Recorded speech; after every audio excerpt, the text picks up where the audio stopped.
Hello दोस्तों, welcome back to CSE with Akash YouTube channel. I am Akash Kumar and in this video हम ये जानने वाले हैं कि हम कैसे अपने जावास्क्रिप्ट कोड को प्रोटेक्ट कर सकते हैं, यानी कि कुछ ऐसे अपने जावास्क्रिप्ट को कुछ ऐसे कोड में बदल दें कि कोई पढ़ ना सके।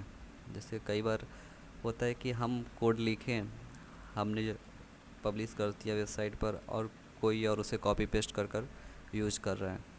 तो उसके लिए चलिए कुछ मुश्किल करते हैं। और वो अगर हम कोई चीज़ प्रोवाइड कर रहे हैं, ठीक है, कोई थीम वगैरह हम बना रहे हैं जावास्क्रिप्ट में और कोई उसमें चेंजेस ना कर सके, इसके लिए हम इस कोड को एकदम से इनकोड कर देंगे, ठीक है।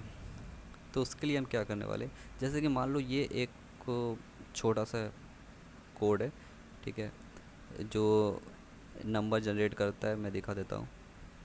ये है 100, मान लीजिए मैंने इंटर किया, 100 नंबर किया, 1 to 100 तक इसने ठीक आउटपुट दिया। अब ये क्या जावास्क्रिप्ट चल रहा है, तभी तो ये उस लॉजिक से 1 to 100 तक आउटपुट दे रहा है, ठीक है।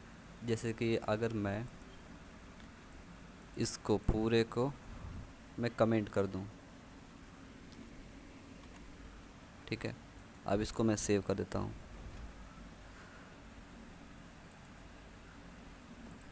अब देखिए लिखूँगा, नहीं चलेगा क्योंकि लॉजिक इस पर काम नहीं कर रहा है, ठीक। तो चलिए, यानी कि मैं आपको दिखाता हूँ अब कि इसे हम कैसे प्रोटेक्ट कर सकते हैं। सबसे पहले आपको क्या करना है कि आपके जो भी जावास्क्रिप्ट फाइल में या जावास्क्रिप्ट टैग में जितने भी कोड हैं उनको कॉपी कर लेना है। जैसे मैंने इसे कॉपी कर लिया, ठीक है, सॉरी,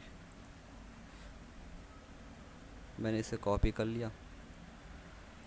अब आते हैं क्रोम में आने के बाद आपको ये टूल, इस टूल का लिंक आपको डिस्क्रिप्शन में मिल जाएगा, ठीक है। वहाँ से आप इस टूल पर आ जाओगे। इस टूल में आने के बाद आपको सिंपली क्या करना है कि इस पर आपको पेस्ट कर देना है। इस बॉक्स में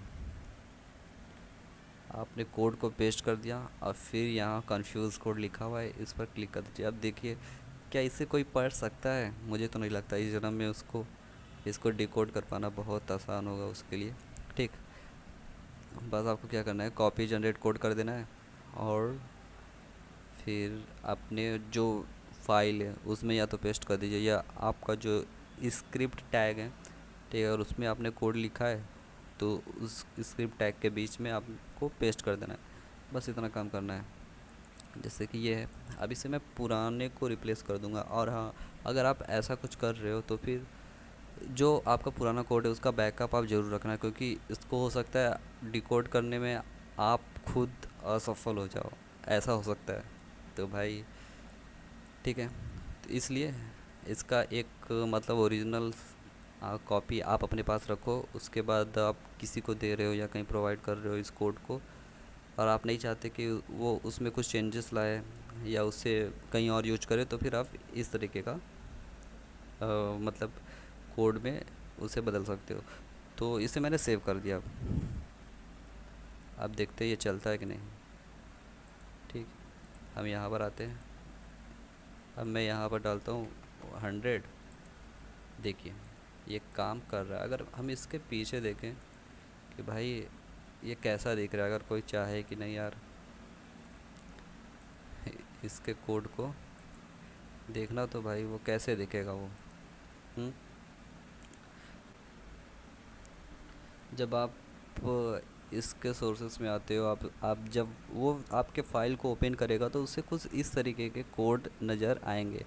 अब इसको डिकोड कर पाना उसके लिए काफ़ी मुश्किल होगा कि यहाँ पर क्या लिखा है, और उसे चेंज कर पाना बहुत ही मुश्किल होगा उसके लिए जावास्क्रिप्ट को। तो फिर आई होप यह वीडियो आपको बहुत अच्छा लगा होगा और हेल्पफुल लगा होगा। इसी तरीके के और भी वीडियोस पाने के लिए मेरे चैनल को ज़रूर सब्सक्राइब करिएगा।